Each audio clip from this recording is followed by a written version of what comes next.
We here. All right, we good. Might have my little breakup in a moment, but we're gonna get through it. So I didn't know. I didn't know podcast is going to be basically what I'm doing now. It's gonna be a segment that I'm gonna do periodically through my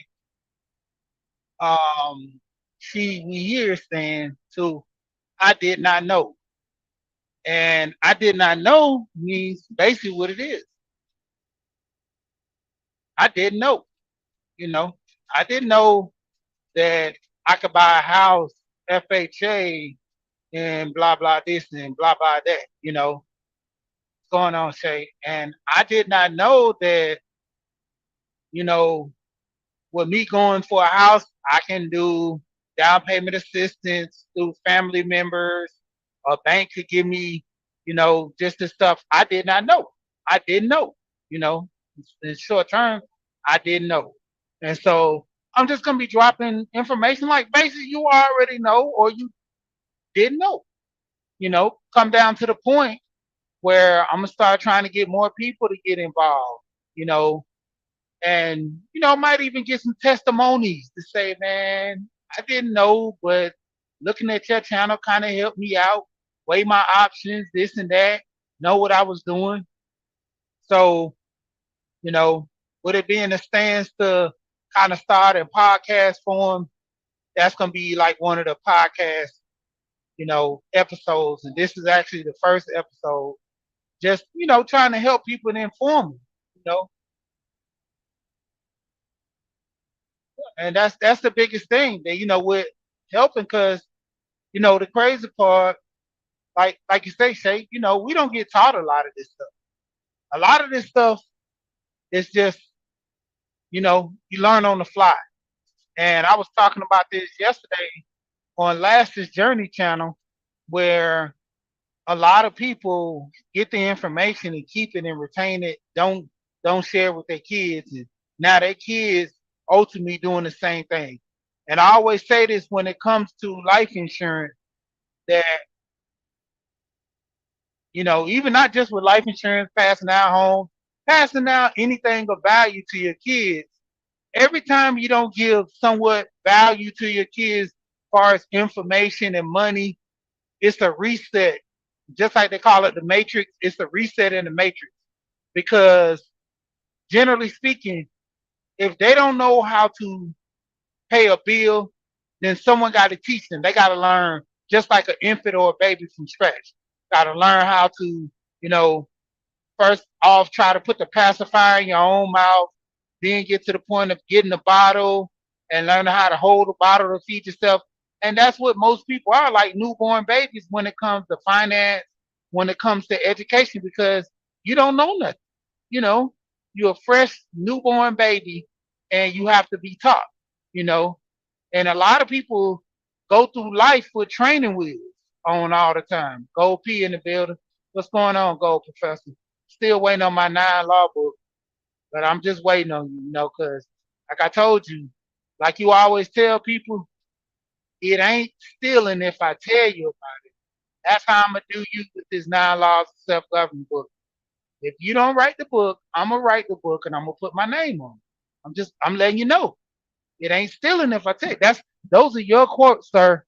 Sir, those are your quotes. It ain't stealing if I tell you. So when it come down to it, like I said, I'm going ahead and try to inform a lot of people so they'll know, you know. Help a lot of us, get out of this rut or get out of this situation that we in to, kind of help us out and make us better. Everybody needs the information.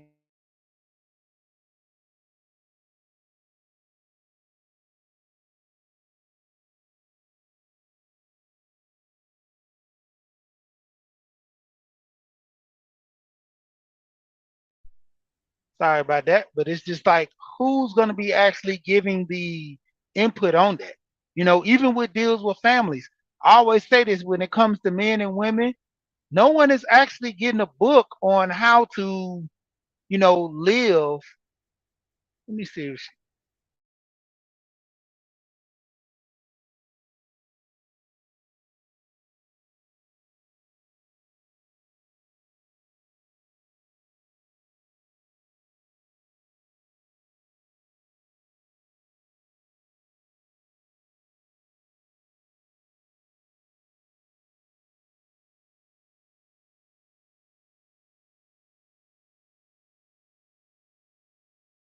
tell people drop their leaks so people can check out their channels and stuff. You know, yeah, I'm gonna take that book. But basically like this, no one's given a pretty much a form, a book, or anything like a narrative of instructions to follow to the T on how to be a man and how to be a woman. Everything is trial and error. Even as an adult, knowing what you know is still forms of trial and error. Tampa was going on. It's still forms of trial and error for you to learn things. And that's like the biggest thing, Gina versus Gina.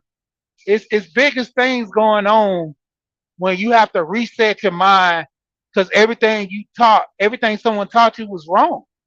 That's one of the biggest problems when you growing up and someone don't teach you how to pay bills properly. They tell you to pay half on the bill every month, and they don't let you know once it get to a certain point, and you keep paying half instead of the full amount. They're gonna cut your lights off. They're gonna cut your water off. But you didn't know. It was bad, poor judgment on that person for teaching you that because they only know what they know. And like I said, it's a curse with it.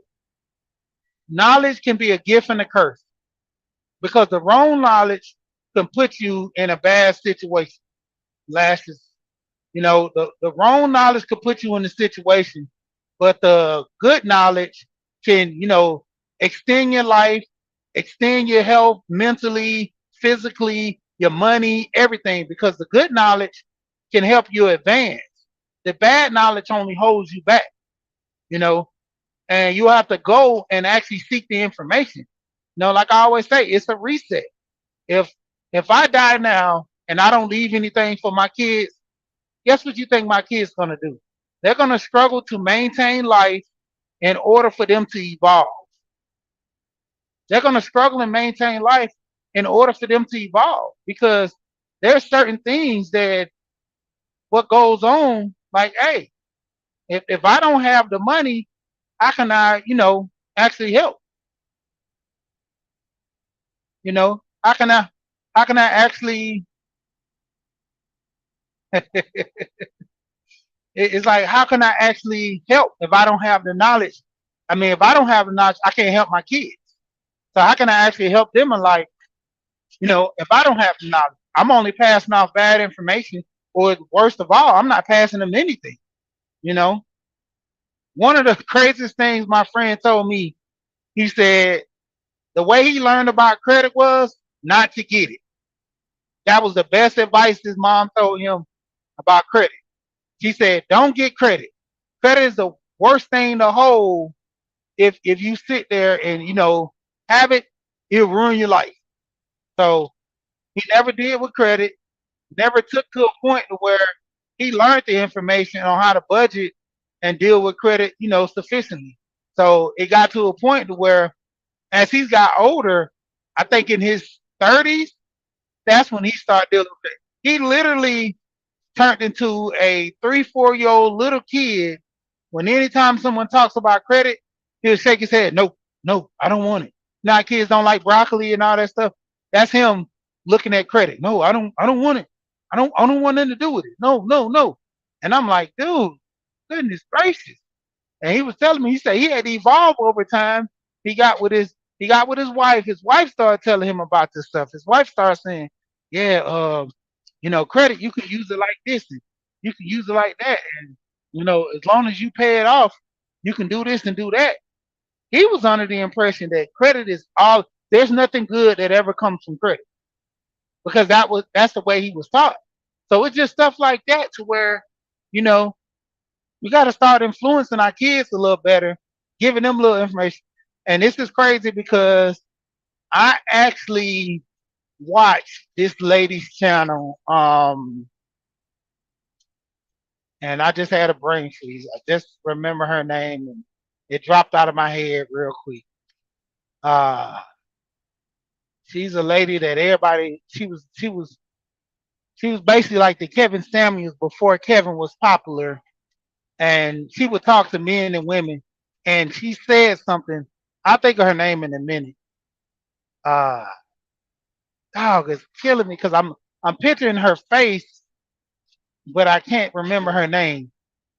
But anyway, for the most part, she was saying to a lot of women, and she said this go for you men too, that if you sit your child down and show your child your credit score, your child will laugh at you. Your child will sit there and be like, what's the highest you can get? Basically, they're looking at the highest grade you can get on a credit score. Like a 850 or something like that. And you show them a 450, and they go like, okay, well, out of 500, that's a little bit above average. And when you show them the pay scale, the credit score scale, showing from good, average, worst to best, they're gonna look at you like, mama, daddy, y'all done made some bad decisions. Love Dorsey, that's her name, Love Dorsey. And so when she had that video, it made me want to go home and show my kids my credit score, show them how much money I make, and show them the bills one day. So I actually showed them. I said, look, this how much money I make. This how much money your mama make. I get paid every week. Your mama get paid every 2 weeks. And so they said, well, oh, okay. So daddy, mommy make a little more money than you? I just said, yeah. And they looked at it. They was like, hold on. Well, she get paid every week, and you get paid. You get paid every week, and she get paid every 2 weeks. And he's like, oh, so you make more money than her. I said, exactly. I was wondering when you was gonna catch it because back off the hand, all they seen was the numbers. And then what's going on? Lovely peace, and eyes in the building, trying to catch y'all. While I'm at the stop sign, look at names and stuff. But you know how I do. I try to stay on top. But basically, once I showed them my credit score, they was like, "Daddy, why mama credit score than yours? Hers better than yours. Yours I think I got 675." He's like, "Why yours is 675 and hers like almost an 800, like a 760, 775?" I said, "Well, I got bad credit because I don't pay all my bills on time." Nah, but I pay them, but I kind of extend my credit card sometimes, and sometimes I either pay them that month, I go and pay them the month prior or whatever. So, but once I'm paying those credit cards late, I showed them that it affects my credit, and they was like, "Well, I heard that credit is bad for you." I said, "That's misinformation." I said, "People who say credit is bad, it's because they don't know how to use credit. You can leverage credit," and I showed them. I said, "Look at this account right here. Look at this account right here. I'm going to authorize use on this account." They looked at the account. They said, "Oh, man, that's $15,000. Yeah, for that account." I said, "Exactly." I said, "But look at the limit on there, what's already spent. It's only $2,000. I said, "Exactly. And it's going to get paid off." And he was like, "So what is that?" He didn't understand it. I had to break it down to him that by this $15,000 credit limit, you don't have to spend the whole 15. But if you ever in a bind, that 15 is there, and that comes from a person with good credit. I ain't excited to say that. I got on as an authorized use on my cousin card to boost up my credit, and then I turned around and paid all my debt down, which brought my credit score up. So with that being done, I can go and get me a car similar to that, and then go from there. But that's the whole biggest thing where a lot of people don't know how to use credit and leverage credit. Knowing about authorized users who people have good credit, and they can influence your credit score by their, things that they have on their account. It's not going to affect all in every way, but to the degree, and I gotta say this, you know, I'm not a financial advisor. I don't care about all this stuff. I'm not telling you I'm not no financial advisor. If you dumb enough to not do your research and listen to me on something I say or anybody say on these YT, YouTube, and anywhere else, you need to go back to school. Do your homework. Anything that I say on this channel, I always tell you, go research it for yourself. That's what's wrong with a lot of people in the church. You listen to what the pastor preach about, but don't go look in the Bible yourself. That's why I really, when I go to church, I like listening to the pastors that actually sit here and tell you the verses in the scriptures for you to go do the research for yourself.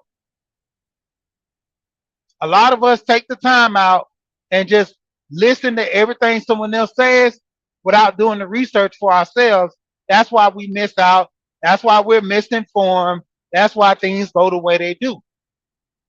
You got to understand anything that you're going through is going to have some type of risk. And by you putting your risk involved, you actually would have to, you know, do your homework, you know what's going on. Time ain't right. Hello.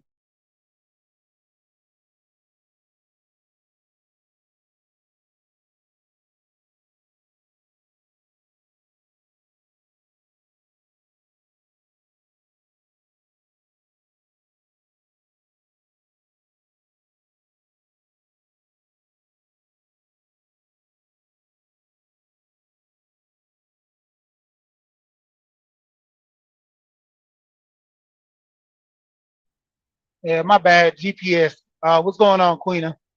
But yeah, just doing your homework. A lot of people fail to do that.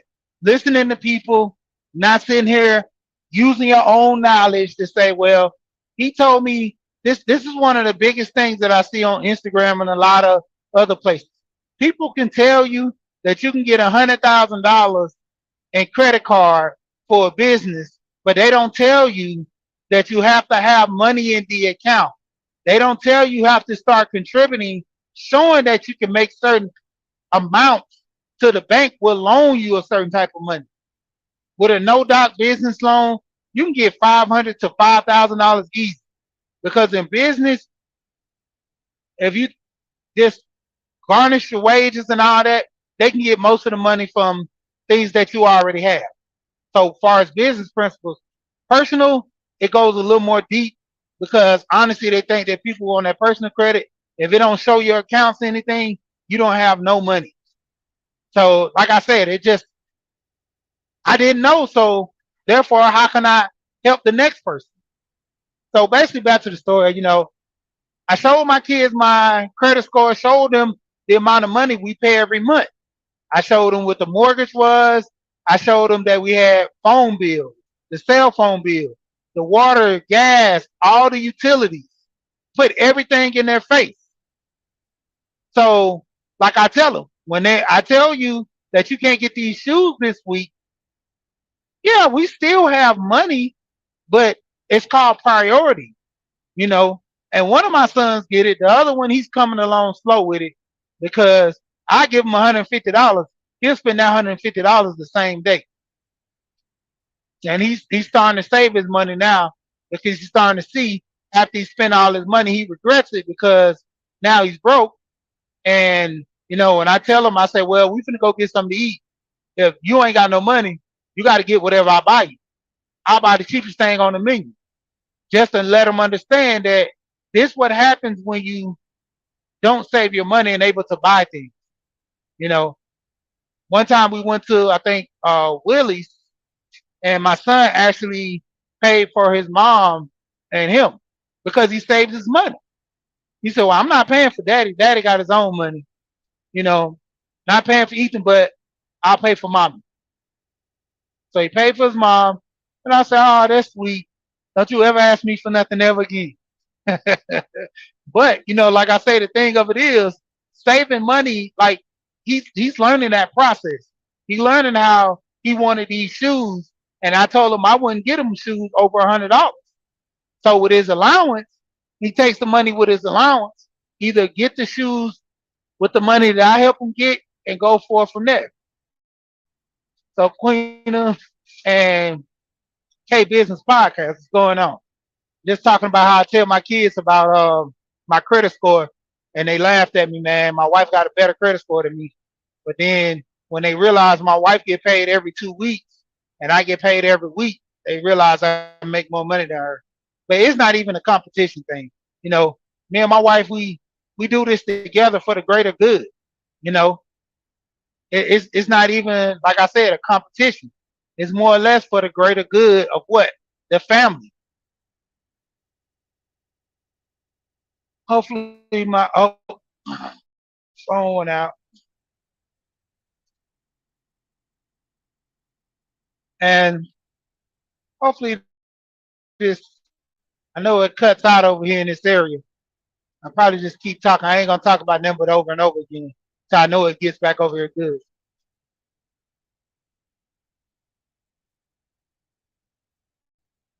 But when it comes down to it, like I said, money set up in the right way and showing your kids that promotes growth.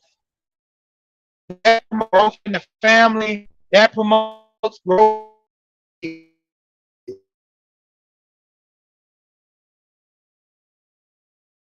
So, if I and I give a little money to my kids, then my kids can give a little money to their kids. You know, the way my life insurance is trying to be set up, I'm trying to have enough money. Gold professor. Shout out to Gold Professor. He's a pop pop. He's a pop pop. You know, and it's to the degree. He talks about his grandson and doing the business with him. You know, having the business for him to be evolved into something, and by having money set aside. You know, Go Professor always speaks on the business, the family business. And so that's one of the key things. And having that family business, that family structure, you know, having the next generation, not be on the learning curve. I don't want my, sons and my grandkids to start all over, and have the knowledge as well. I always talk about that thing with Alonzo when I was over there. Good Eats, what's going on? What's going on? Good Eats, Good Eats, what's going on? Got to hit a K over here, then I hit on Good Eats next.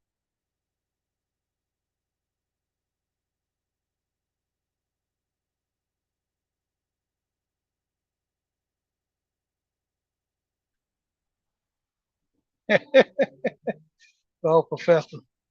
But yeah, like I had business of actually teaching my kids and teaching how to, pay bills, showing them that look, this has to be done every month.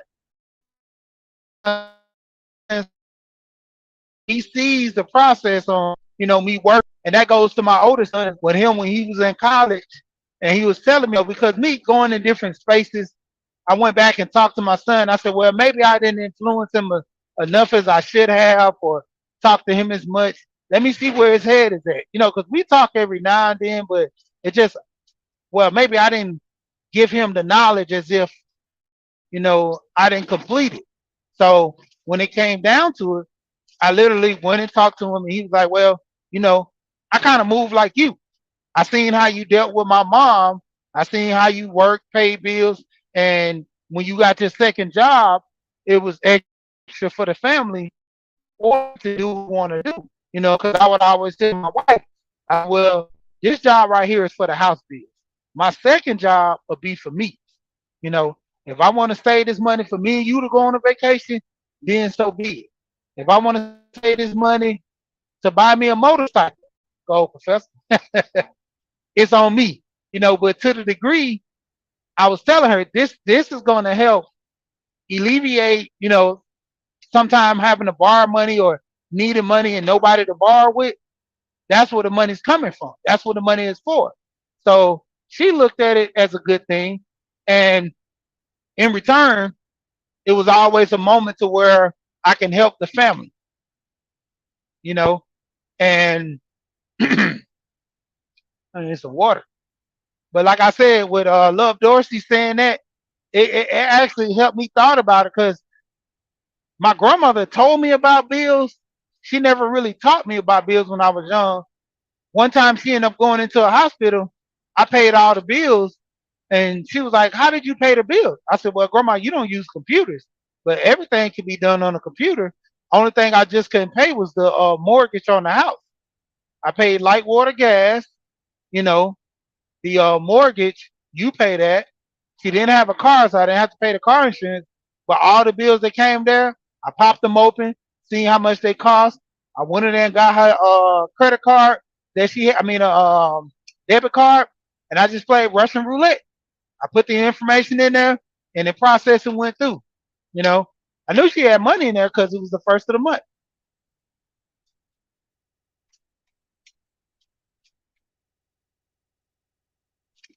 Sorry about that. Getting some of this high quality H2O. But like I said, I knew she had money in there because it was the first of the month. So be that as it may, when I told her about that, she didn't understand. She was like, "Dog, I never taught you this." I was like, "Grandma, this is simple. The bill's in the mail. See how much it costs. You just simple." But a lot of people can't grasp. Well, I would say some people can't grasp simple tasks. So therefore, they need further instructions. You know, like I said, I knew somebody that said that they pay half on every bill to the point that they racked up almost like I think 500, close to 1,000 on some bills, and stuff was getting cut off, so they needed a lump sum of money at one time. And I'm looking at them. Don't ask me for it. You were the one were irresponsible. You need to find out somebody that can help you. What's going on, Auntie, in the building? But a lot of times when you get false information or you get the wrong information, that's that learning curve that you got to reset your mind. Like I say, going into the point of being a newborn baby, that's what goes on with most people because you'll literally have a person that knows everything and garners the information and the knowledge. I talked about how my cousin, he didn't know that, the process on buying houses. This guy struggled for years till he got older and went through things. But his dad had the knowledge, and he sat there and talked to me one day and was like, "Man, my dad know how to write grants. My dad, he bought several houses, and to his older age, started doing bad with his money and lost everything." And I was like, "Wow." So he literally lost everything. He's like, "Yeah, he lost everything." And I was like, "Okay, so why you didn't gain the information from him?" He was like, "Well, he never told me. He never taught me." Unbiased, what's going on? But he never really taught me nothing. Never really taught me the knowledge. And so I'm looking at him and I'm like, "So your dad knew how to buy a house. Your dad had several investment properties. Your dad wrote grants and stuff."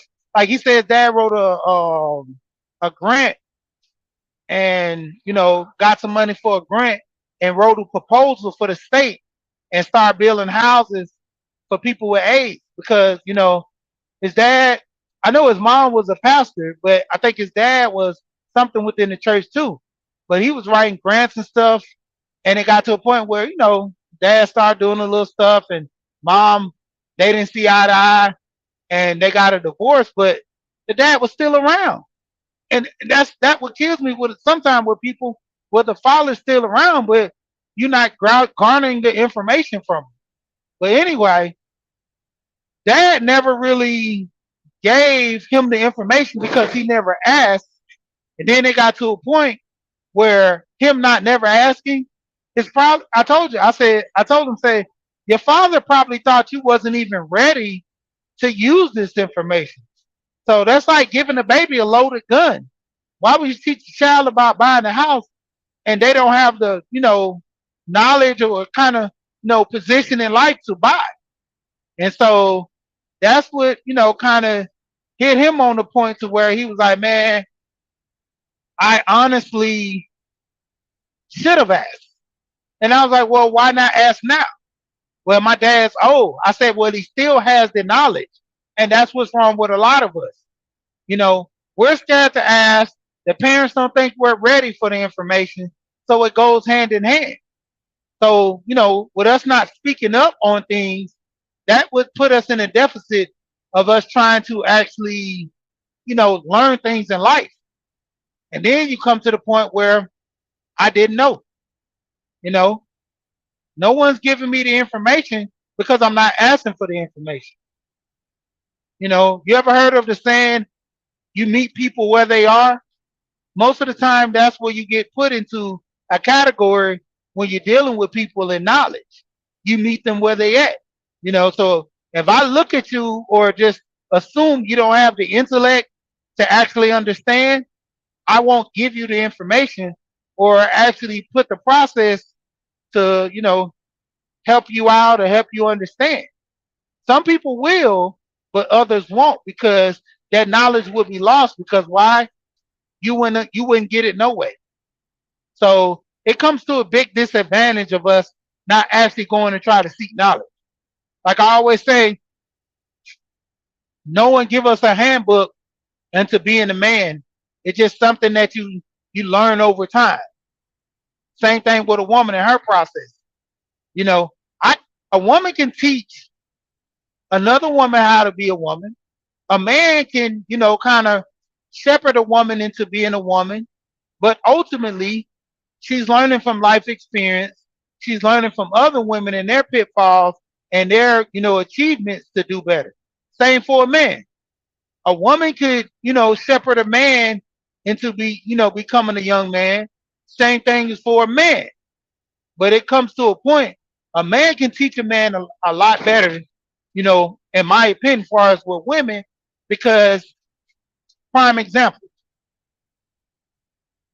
my uncle, he taught his daughter how to use the bathroom, how to sit on the potty and pee, you know, and vice versa. My aunt, she could only teach my cousin by making him just stand there and hold himself till he pees, you know.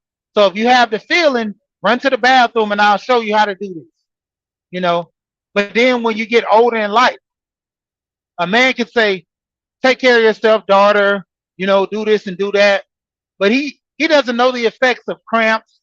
He doesn't know the effects of, menopause periods, anything of that nature to teach his daughter.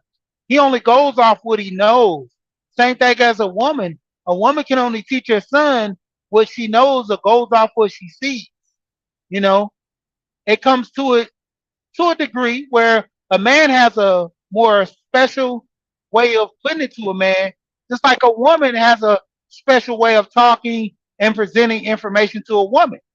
You know, I'm a man, so I know to a degree how to really, really help a young man understand things. Now, there's certain things that young man can learn from other men as well, but from the basis, I can help, and that goes into the knowledge, you know, going into knowledge, it's a stretch because a lot of people will have to, learn this information from men and women and have an understanding, like the old saying, eat the meat and spit out the bones. You know, eating the meat and spit out the bones, take the information that is needed and, disregard information that you really don't need. But that doesn't mean push it out of your head. Don't keep it on the back burner because those are situations that keep you out of trouble. You know, if a person is telling you some bad information, that's the information you need to garner and keep to look at other people when cutting deals or doing certain things that you can say, okay, this is the worst information that someone's ever gave me, and I will never listen to this or deal with this type of information according to why? Because this person really don't know nothing. This person really can't help me because why? Their process and thinking on trying to be better or trying to do better is hurting me more than helping me, you know? So I've already known that people who do stuff like this is not right. So I don't need to keep this information. But I know that if someone ever tries this again, this is bad information. You know, striking a deal and buying a house. I told people when I was buying my house, my loan officer, they denied my loan because I told them that I wanted to buy down my interest rate.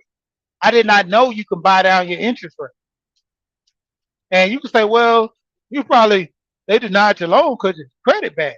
No, at the time, I did everything what it was required to have a decent credit score. You know, my credit score I think was a 720, 730 at the time. Um, I was making well over the amount I qualified for. I think I talked about this on last week's channel and sometime on my channel. I qualified for $350,000 to buy a house by myself. That's without my wife's income. That's only with my bank statements alone. And when it came down to it, you know, my wife didn't know. I only told her that I qualified for 150, and they went up on it after a while. And the only reason I did that because, like I tell people, I didn't want to be house poor. That was something I did not know. I didn't know about being house poor. I thought that you know when you buy a house, okay, what you qualify for. You know, so if I know I could qualify for $150,000 house, hey, I could buy $150,000 house. I didn't know that. Well, hey, I know. Well, to a degree, I did know this, but my thing was, my mindset was, if you qualify for $150,000 house, it'll be in your best interest to get $150,000 house because that's a good deal.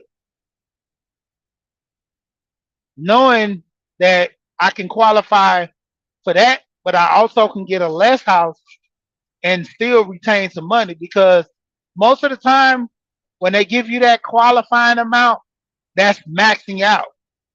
So if I make 5,000 a month, they're maxing out your payments to the point where you might end up paying 32 because with utilities, groceries, and all that, you'll still have enough money if you make $5,000.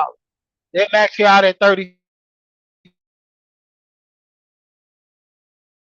a little bit above half, max you out at that. Now you're looking at like, okay, well, this is a good deal, right? Yeah, because I can max out this and but if something ever comes up, you don't have no room for saving. You know, you don't have any room for error. So that's one of the biggest things. Roosters in the building. What's going on, Big Rooster? Man, Big Rooster. Hey, man, I just want to say with you, man, your channel is growing so big. And the things that you do on your channel, even with Miss B, y'all be connect, y'all be helping a lot of people.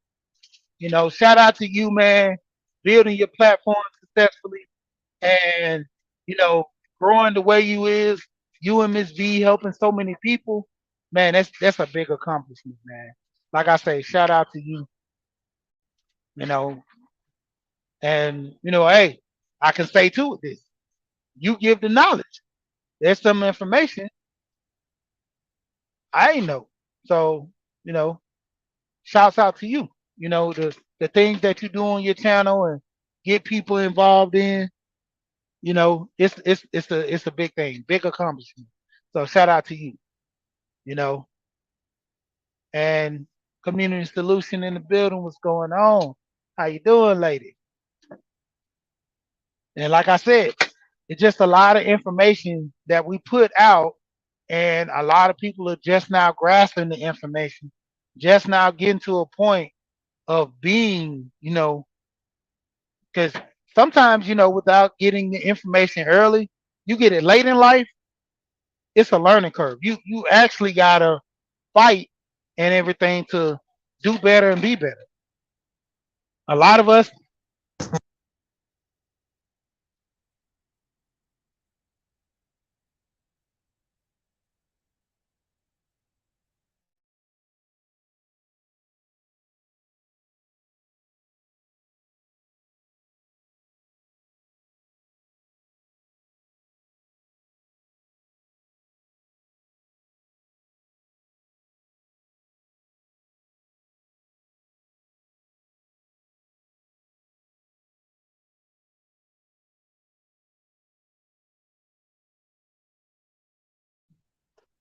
I had the wife call me. Sorry about that. But like I say, it just, you getting the information late in life, that's the big learning curve with a lot of people. You know, you don't get this information, it's the deficit to you. When I'm getting this information late in life, it's not helping me, it's hurting me. And that's what a lot of people deal with.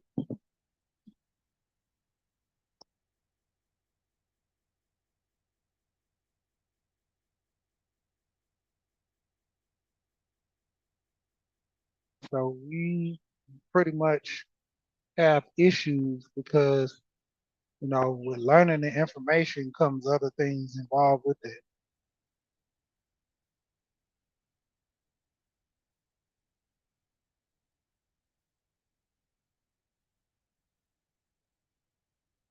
And like I said, learning the information, a lot of other stuff is involved with that.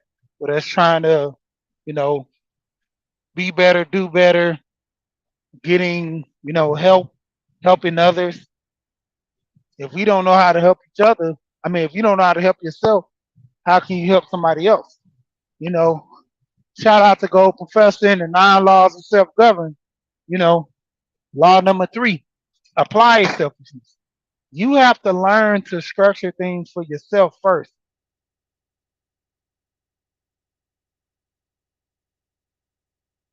Hey man, I walk from my phone. Be quiet. Be quiet, Gold P. Yeah, my bad. Cutting out. Thank you, bye. Yeah, Gold P. Anybody's thank you. Tell them, Stewart, what's going on.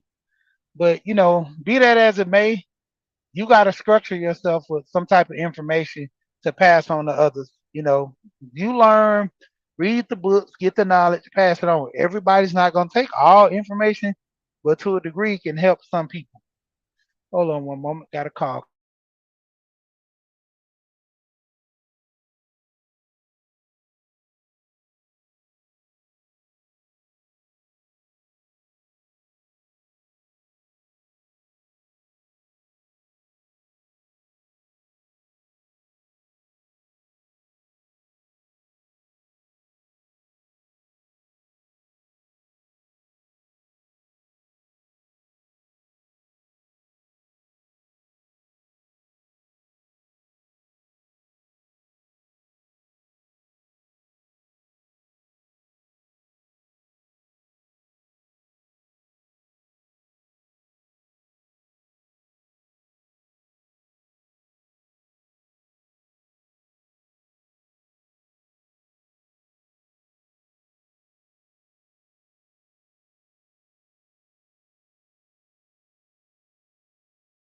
Yeah, sorry about that.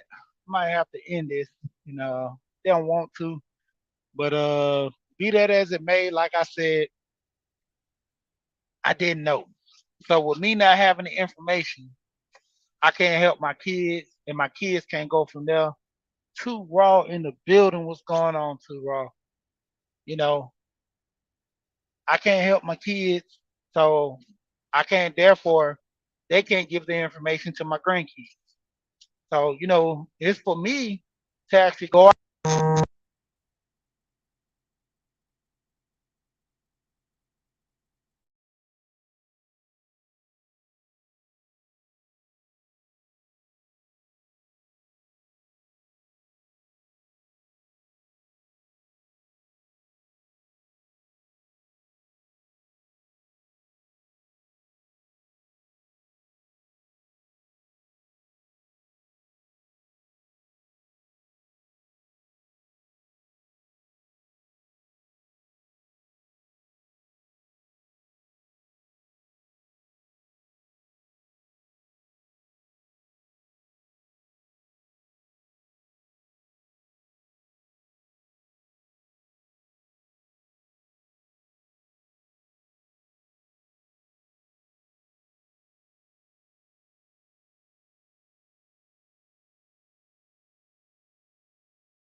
Can you hear me?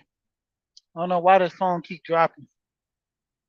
But basically, like I said, I can't really, man, my phone dropped, man. Know this StreamYard. I might drop the link, man. Can you hear me? You can't hear me? All right, there you go. Can you hear me now? You dropped the one of them.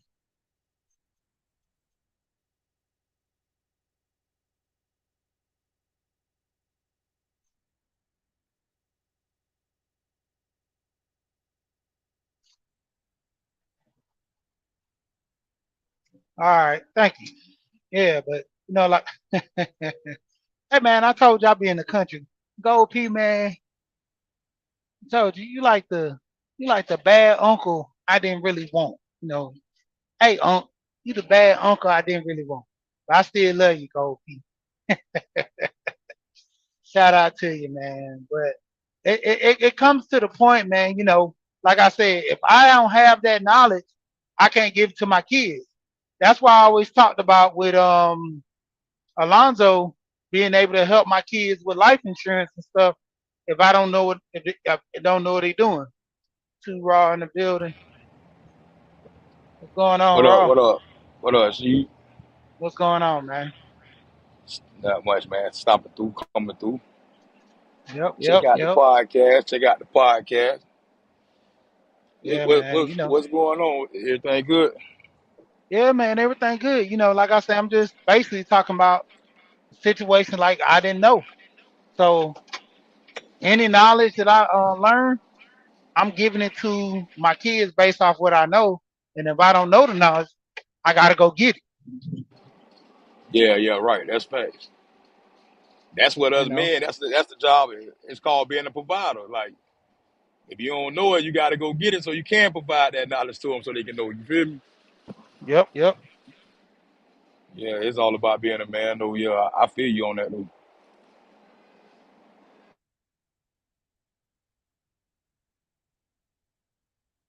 It gets to a point to where a lot of people really don't know too much, so it's a big issue. Like I said, that learning curve of people actually finding out how to do stuff later on in life. You know, you sit here and me as a kid, it's cool for me to not know how to buy a house, but when I get in my 30s and stuff like that, that's kind of rough with me wanting to buy a house but don't know the information. See, that's You where it's know. not cool at to be a kid and not know. Cause so that mean our parents were slipping. You know what I'm saying? And we figuring it out right now. But they didn't know what was right for them either though back then. So now that we do know, we should be teaching our kids this stuff because they gonna need to know. They gonna need to know what we know plus more. Cause they gonna be teaching us stuff when we get older. You know what I'm saying? You know how it is right now when you got to teach your grandma how to use her phone, or you got to teach the older people. I got to teach my daddy how to use his phone. Sometimes he just switching over to a touchscreen. He had the flip phone for the longest. So yeah, it go both ways. You know what I'm saying? But it's not okay now. Now we know it's not okay for our kids not to know how to buy houses and purchase their first house and stuff like that, and about credit and stuff like that. You know what I'm saying? So yeah, I feel what you're saying. Yeah. So dad was a flip phone nation. Yeah. Excuse me. I know a lot of older guys that was like that. Man, I don't want none of this new technology. I know one of my partners, he like 73, and every touchscreen he get, I don't want no $1,000 phone. Just give me the cheapest phone. And Yeah, my then he daddy, my wonder, daddy get mad about his phone when it butt down. I mean, now he be like, "See, with my flip phone, I ain't have to worry about that. I be butt dialing people this, that." I be like, man, I be like, I don't listen to you when you butt down. Man, I hang the phone up. I already know what time it is. I told you, got to put that lock on your phone. You got to get that screen locked, man. You but just see, be he putting the can get the phone new down, phone. calling people. Yeah. They got the new Samsung flip phone. So he can get the new Samsung flip phone, Oh, and that little he ain't got to fold. worry about it. Yeah, the fold. And some places they got it for like I think cause one of the dude he finna get one for his wife, and he found one on offer up for like $500.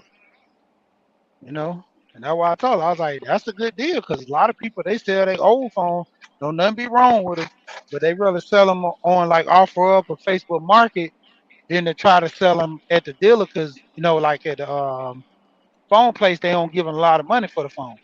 And then also with that too, you could take the phone just so you won't get scammed and be like, just meet me at the phone place. Like if you got Verizon, tell them meet you at Verizon. Or most of the time, like what I do is I go to one of those sites and see if that phone can be turned on with my company. That's how I automatically know. Because I bought Yeah, one from a and yeah, furnace that's phone. real. A lot of people don't know either. Like if you always had, like, say somebody always had Metro PCS their whole life or something. I was one of them people, so yeah, I had Metro for a long time. You know what I'm saying? So I didn't know that. I went into Verizon one day and boom, got me a phone, got the iPhone, and I ain't paid nothing. They just gave it to me. Walked out. I had a little credit and everything in there. So I'm like, a lot of people don't know. You can just go to like places you've never been, like Verizon. If you've always been at AT&T or something, go to Verizon and get you a new phone. You get a whole brand new one in there. When you're a new customer and you don't owe them no money or nothing like that. So that's why I say you can go get phones without putting no money down on them. Your bill might be a little higher every month, but you'll have that phone.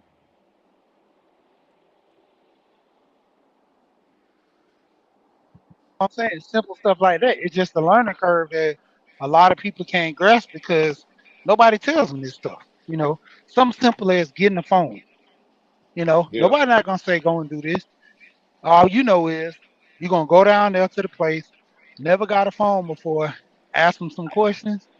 Oh, he green. Let's get him the latest phone, the top. We're gonna make him pay extra. We're gonna get him a second line because we're gonna let him know it's cheaper to get a second. One lady tried to sell me a second line. If I got a second line, it'll be cheaper. I'm like, no, I'm not getting no second line because I went and got the phone I got now, the Note 20. So they was like, you can get two Note 20s and get one free if you get add a second line. I was like, why would I do that? And she was like, well, you'll have two phones. I was like, the amount of money I pay over the course of the phone with these two phones and the bill, it'll be almost like another, I'm looking at another 15 to on average probably $3,000. And damn. she got quiet because Hell I was yeah, like, I would have got quiet too. and then that's not even the cost of the phone. 'Cause I think the phone then was like the phone I had was 1,500. But then the other one that was the downgrade, just the regular note, I got the Ultra. Then they got the regular ones for 1,200. And then plus you had to look at that was $65 a month on a 2-year contract. Yeah, So I all know. that I added used to up. think that. I used to think like, oh, all phones the same, and because I was team Android for a long time, bro. And I used to be like, man, I ain't getting no iPhone because all the phones they do the same thing, but they really don't, bro. Like, you know what I'm saying? Like these iPhones be advanced as hell. Like they really do other stuff like other phones don't do. Like, you can do a lot with these phones, and I don't even like utilize it because I don't know. Like you said, nobody, I don't know. So like listen to what you're saying right now. You finna make me go Google how to like, because with the iPhones, they got these little apps on here that come with them where you can edit videos and make little videos and stuff like that, professional videos for real. And I'm like, dang, like I want to I'm gonna use it to my full advantage now that I know to start. I need to start looking for the information. Like you say, you got if you don't know it, you got to go find it. You know what I'm saying? And that's another thing how I was talking about earlier. Like right now, like if my son was around me right now, I'm sure he'll be working my phone better than me. He'll be showing me how to do it. You feel me? That's why I say like the kids gonna be teaching us stuff too. Like the kids gonna teach us stuff, but we got to go get that knowledge that they can't get a hold of. We need to be going to get that for them for real, for real.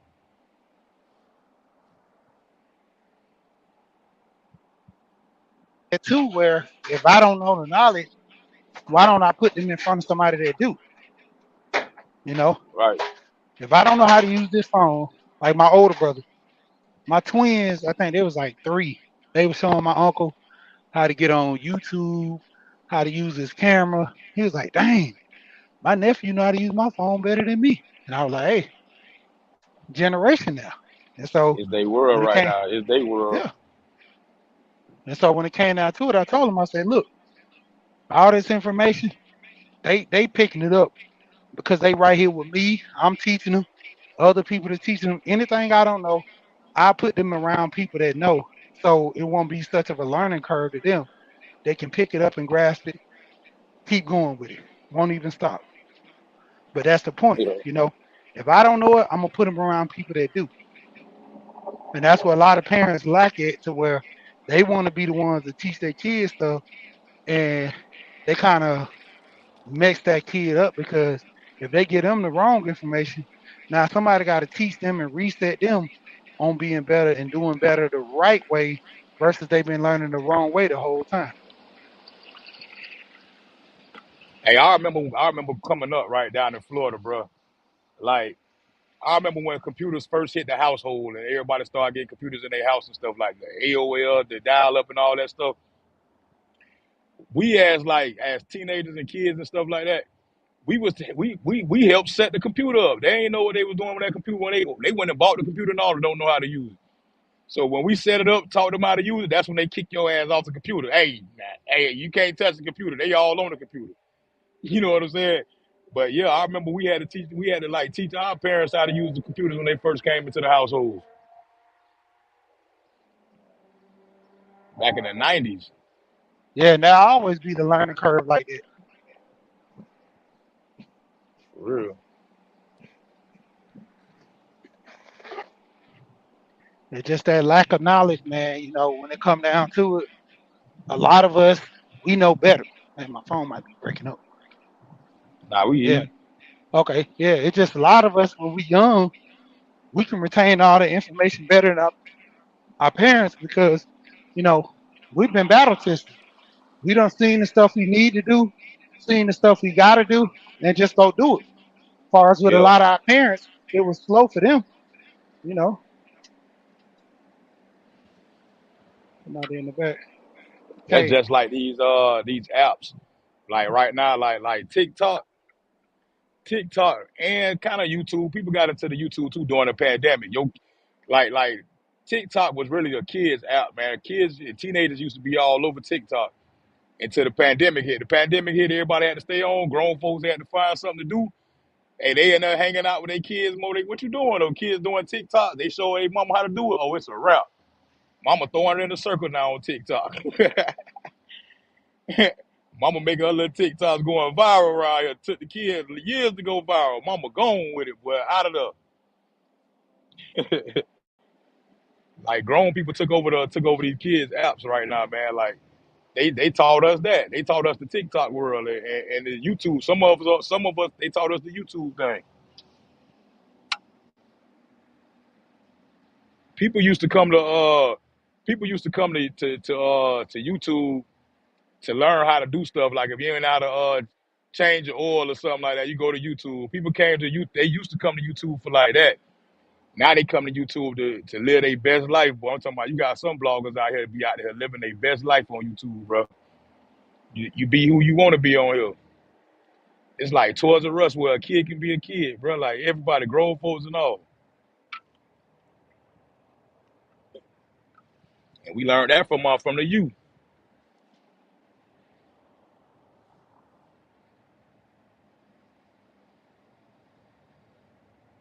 Facts. She said they really did. I was like, the kids can't have nothing. Facts. Kids can't have nothing back in the day. Well, they can't have. Like I say, we couldn't have the computers when they came in the house. We taught the grown folks how to get on the computer and log in and do all that good stuff. Hey, it was a wrap. We couldn't even talk. We couldn't even talk on the phone. We couldn't even talk on the phone because it was hooked up to the computer when they be on it. You be like, man, you be looking at your parents like, man, hey, y'all tripping, man. Hey, get off the phone, man. What what's going on, Kay? What's up, man? How you doing, brother? How you doing to the other brother? I don't know your name. Um, What's up, man? yeah, great conversation. And I have to agree with what the brother said when it comes to social media. First, it was Facebook that all the kids ran to Instagram. The adults followed. Then now the kids are on TikTok. Now the adults are on TikTok now. So, um, but to the conversation about teaching kids, I think it's imperative. Like, I agree with this conversation because if we don't stop learning, we will not be able to teach our kids. So it's important that we as the adults, we keep learning as we go. Learn business, learn finance, learn investments, real estate, whatever it is, so we can teach our kids. Because they will go out in the world and they'll be confused. You know what I'm saying? because there was a few Correct. things my parents didn't teach me. I had to learn it on my own. You know what I'm saying? So this conversation is needed. That's why I jumped on the panel.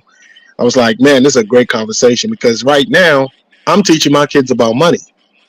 You know what I'm saying? And they're like 5 and 7. I'm teaching them about money, how to save, how to work, how to put a dollar here, how to put a dollar there. Um, because they need it. If we don't teach them, they will fail. So this is definitely a great conversation. Facts, bro. And that's real what you said too. Because that, hey, that's what like that's why that's the only thing I had against the manosphere, right? When they Mm-hmm. had the manosphere out there, the manosphere was like they should be teaching brothers exactly what you teaching your kids. You feel me? It shouldn't even be Mm-hmm. teaching brothers. I'm talking about brothers and sisters. You can teach everybody. No matter men are meant to lead. So Correct. that's the problem I had with the manosphere because they wasn't like leading like that. They was more going back and forth with the women and stuff like that. So that's why I was like, man, the manosphere, if it's gonna be a manosphere, it should be ran by men that's out here teaching people how to be teaching young men how to be a man and correcting young women when they wrong and teaching them how to be a young lady, how to carry themselves like young ladies for real. I agree because I used to work in the foster care. Where I used to be a case manager, so I had mostly teenagers on my caseload right there in Baltimore City. So those teenagers, some of them never left the Baltimore City area. So when I take them out to like the counties where they see cows and the horses, they be like, "Where the hell you got me, Mister Sam? Where the hell is this?" I'm like, "We're just in the county. That's all." And some of them have never been exposed because they've never left their neighborhoods. And it's 20 So minutes, 15, 20 minutes up the road. They can see you seeing something different. exactly, You know what I'm exactly. saying? So these kids, I was showing them how to do multiple things. Some of them didn't know anything about bank accounts. You know what I'm saying? So I had to open a bank account for them. I had to get their ID, their driver's license, send them to driving school. I was doing things their parents supposed to do, but unfortunately, because their parents don't have custody of them, I had to show them these things as a man, as a young man. I wasn't even married then. I was showing them how to do multiple things, how to get into school. Some of them didn't know you can go to college. And some of them didn't even know if you're in foster care, you can go to college till you're 25 and they'll pay for it. So you can get your bachelor's and master's when you turn 18 and you're in college for 7 years or whatever amount of years you stay, the state will pay. So information is so key. Like without us giving out information, some people will not be open to it. And we have to go out there and learn this information. So I like, and you said the manosphere stuff. I don't really follow that. They don't give me anything for me to grow. You know what I'm saying?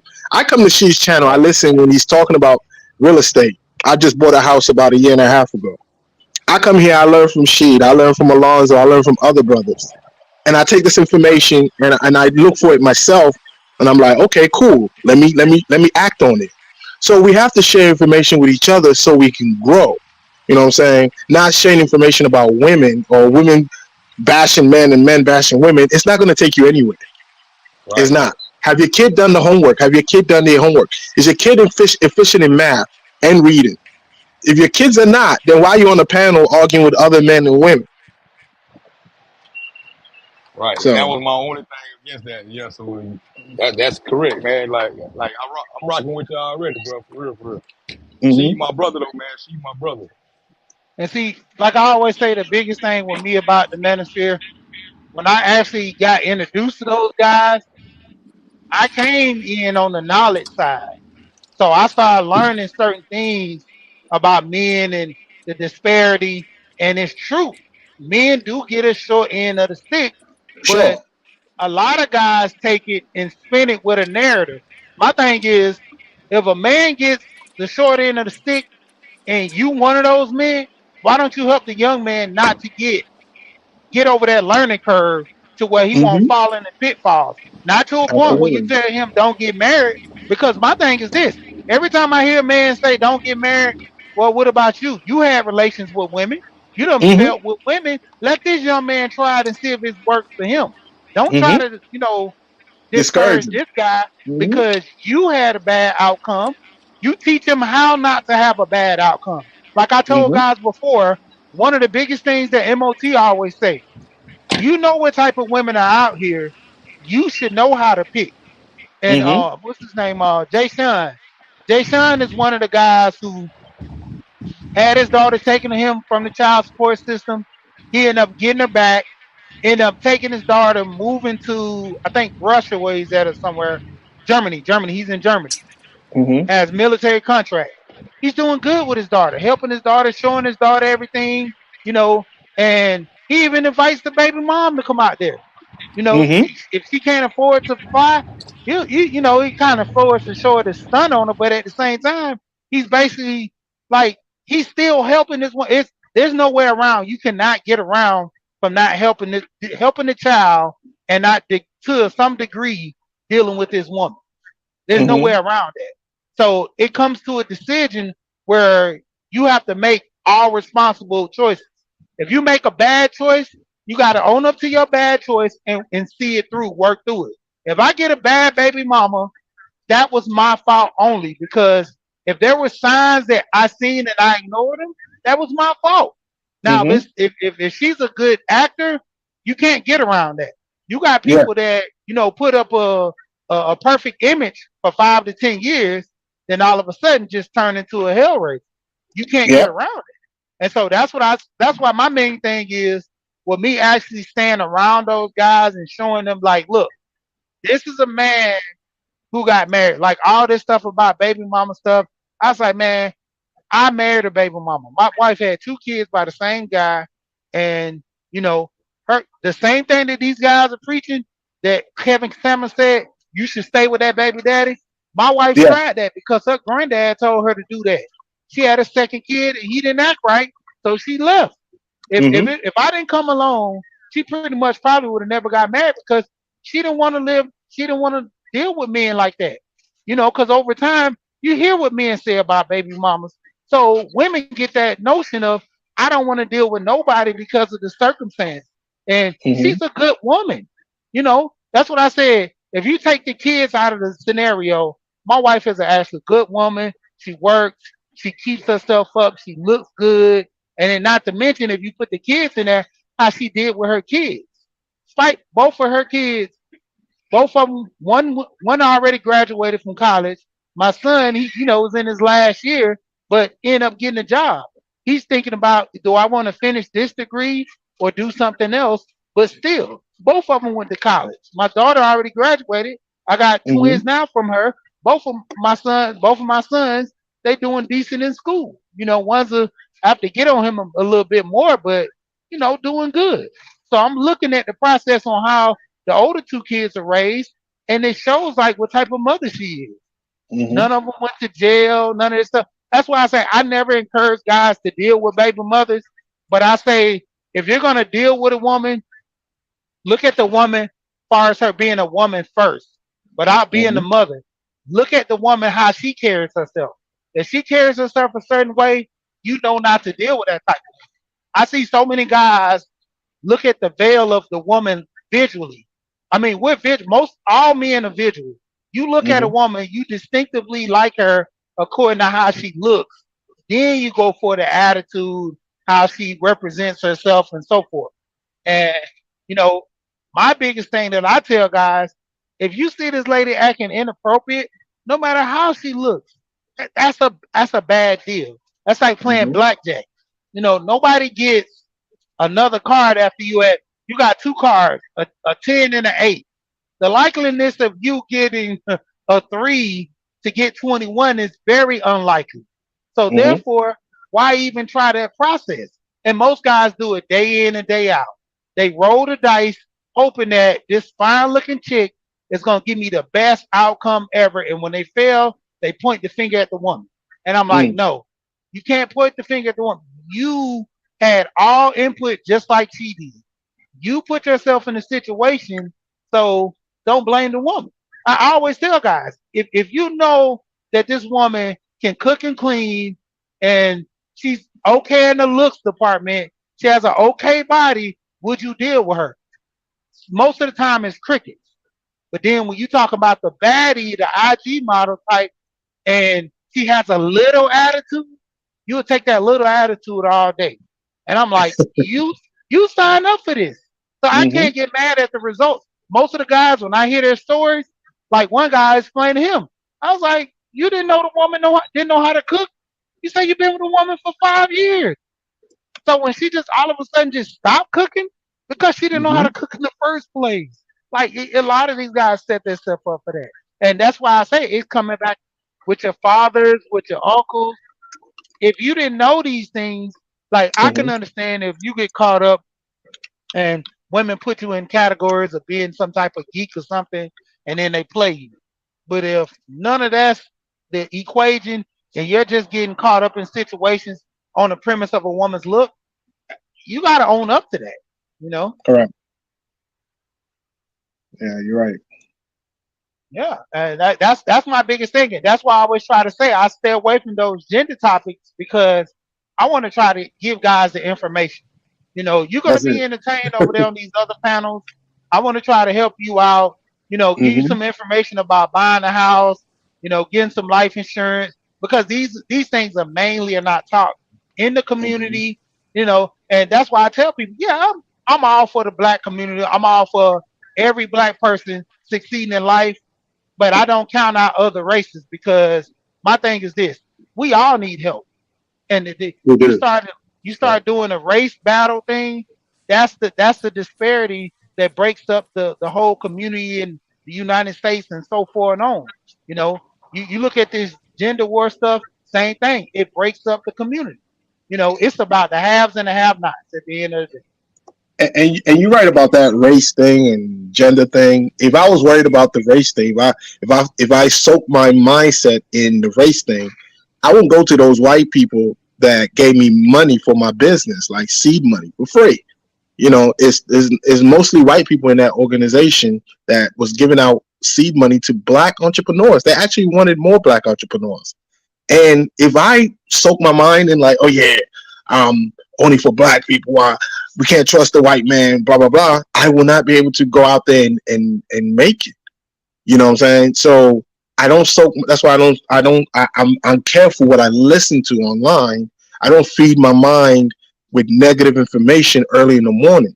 You know what I'm saying? Like when I log on to YouTube, if the first thing that you're listening to is manosphere content, that's what you're gonna be.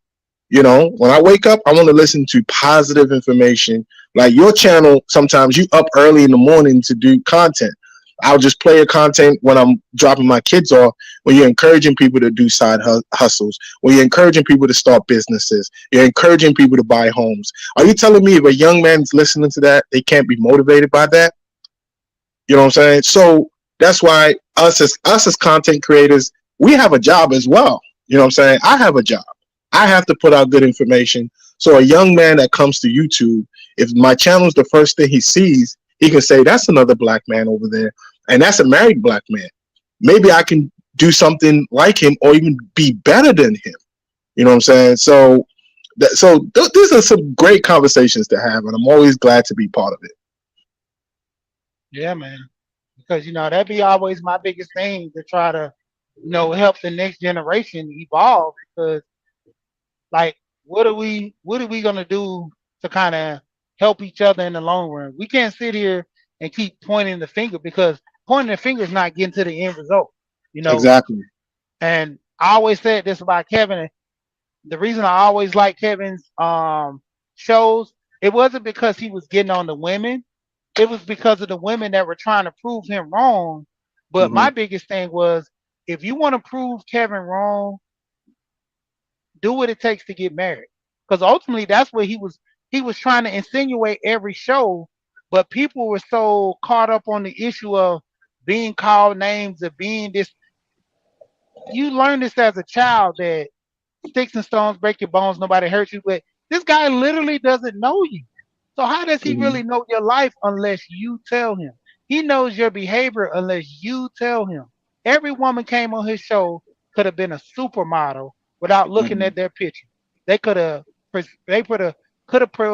out a perception of how they treat their kids in a nice fashion, how they marry, and they're not even married. It's just the point of it Hmm. was people are trying to be so real and things of that nature that they lost track of the image that they really want to put out. So instead of them putting out an image of something good and wholesome, in which Kevin can't say anything about, they want to sit there and shun him, kind of make him look like he's the bad person. Hmm.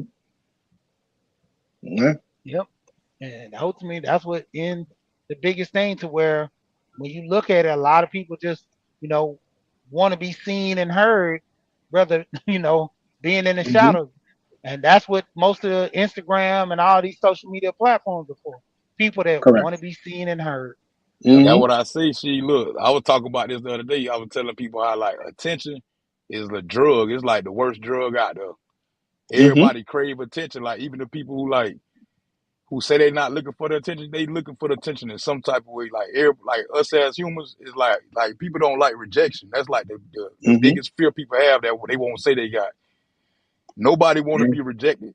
That's why people stay in relationships, like dead relationships for a long time, because it's like they don't want to be like they don't want to be like rejected. They rather people lie to them than tell them the truth.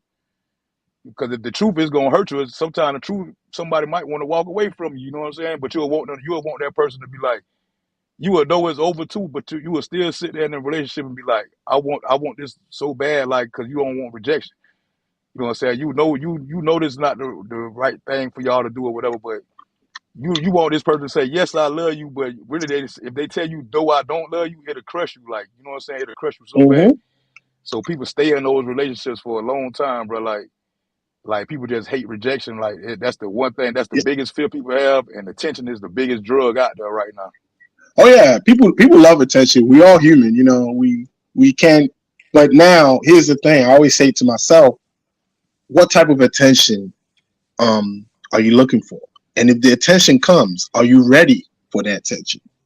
You Right. know, like for example, if I go on YouTube and I say something crazy, I would just think it's just going to be to my subscribers. What about if it goes viral and people start knowing who I am? Am I ready for that attention? I probably wouldn't be ready. You know what I'm saying? So, so Right. the type of attention you want to put out there, you best be careful because we in a world today that some attention is just not good for you and your family. Like, if you have Right. kids, you have a wife, and you want to keep them protected, sometimes there's some things you just don't cover. Just leave it alone and keep it moving. You Fact. know. Real talk. So, but she though, great conversation, man. She'd always have the awesome underground conversation that most people are not talking about, including myself. And Right. I get a lot of information from she. And we have Alonzo. What's up, Alonzo? Appreciate that. Appreciate it. Lonzo, what's What's up, up, man? y'all? What's good, bro? Doing all right, doing all right. Hold on real quick. My audio's All right. off. Hold on. Yeah. But it all boils down to, like I said, you get enough of that content about women. Like if you want to go sub to that, that's cool. But my thing Exactly. is we need the help. A lot of us need the help. And, you know, us sitting here pointing the finger, trying to fight and all this stuff, it's not gonna do anything for us at the end Nope. of the day. We gotta come to a decision to where, we want to look out for the next generation. All these Hmm. guys that always talking about they want the next generation to be better or do better. All right, show me. Let's go. Show me how you're going to help the next generation. What information can you give them besides don't get married, don't play these games? Because there's ways of protecting yourself if you get married. It just Hmm. how many of us are giving that information out? There's ways of dealing with situations to where if you're in a bad situation, there's ways to help yourself out. But who's Hmm. giving the information out? Who's putting us in the right direction? Nobody. Hmm. It's always pointing the finger at they did this, they did that. Okay, so how are we gonna do to fix the day? How are we gonna Hmm. do this so the next generation won't get caught up with the day? Y'all can What hear Correct. what me? type of information? Yeah, we Mhm. can. All right. So I want to say, first of all, is these women? No, let me stop. Don't do it, Lonzo. Don't do it, Lonzo. No, but realistically, that's definitely one of the things. Like, I know, my subject, my topic, what I talk about, it gets a little boring, insurance, right? But the skill set that you got to have, like, to even work in this field, And this is one of the things that I like to offer when I come to these spaces talking about helping young men, right? Because you see the guys on the corner every time you go into the corner store, I got that work, I got that work. I'm like, you could do the exact same thing that I do because, like people glorify a stockbroker, right? A stockbroker does the exact same thing that bum asking for $1 outside the coffee shop does every day. We call people up and beg for money. It's just when we get the money, it's big money, so it's prestigious. But that's literally all the stockbroker does. He calls, "Hey Bob, this is Al from EJ Sterling here in New York City. Listen, my firm's got a great recommendation to release. Would you like to speak to my brokers in the morning and afternoons? Jump off a bridge, Al. Hey, listen, look, I'm not trying." And your goal is to badger the person until they hang up on you, right? They glorify it, but the reality is a little bit different. And it's a lot of rejection in a lot of sales jobs, real estate, financial services, whether you stock brokerage, selling insurance, car insurance, home insurance, life insurance, right? All that stuff, you got to hone those skills. So that we look for like athletes because you got to have a short memory. But it's the same thing in life. Guys just got to have, you know, um, men like us who are in trades or in skills to damn near almost pick up apprentices. Like she said the other day, if his sons say, "Hey, Dad, I'm interested in getting into this insurance," oh, hey, Lonzo, listen, can you, show my sons you know the other side. Yeah, it's nice to be at Grant Cardone Summit. Oh, I made $1 million off of 15 sales. Okay, but what did it take to get those 15 sales? And what about the time that you didn't get the 15 sales? And what about the behind the scenes? So I think stuff like that also is way more important than just these hills, as some of them say. Yeah, they You always show the shine. They don't never show the grind though. You know what I'm saying? And like nowadays, the grind be like they documentaries and stuff like that. So people like really be more interested in the documentaries than they do of the actual work that people put it like they put out. You know what I'm saying? Like if you show the behind the scenes, like and a lot of people always record their wins and they don't really record their ills. When they take a The loss, they struggle, don't really yeah. record that. You know what I'm saying? So You're yeah, right. so I feel you on that. Hey, I ain't know y'all do it. I ain't know y'all stop broke. I ain't know y'all do it like that. You got me want to make some phone calls. Hey man, what's up? You know what I'm saying? Hey, the Two Yeah. Raw. I need you to come support the Two Raw platform over here, man. Hey, we need $1 million like right now.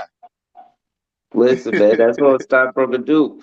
You pick up the phone, dial, "Hey, two bro, this out from EJ St." I remember the script, man.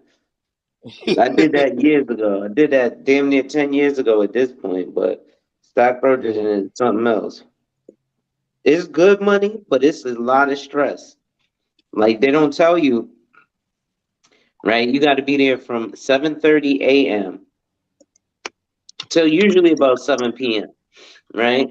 But the main broker, his thing was you could be there before 7:30, but at 7:30, 7:31, he would close and lock the door. So if you was like late because of the elevator or whatever, you couldn't work that day. And it's an all commission job, but it's big money.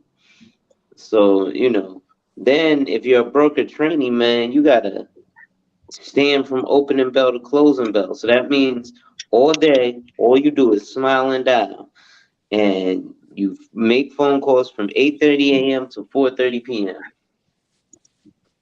So that be them phone calls that we be getting that people be trying to talk your ear off and you hear other people in the background talking other people ear off and sound like a bunch of Similar, bees in the room. similar is call center type, but we're calling C-level executives. So, like for example, we would be calling like the presidents of companies, etc. Oh, okay. Like shit, I got cussed out by Pat Sajak. He owned a company in Maryland, Pat Sajak Enterprises. Man. Yeah.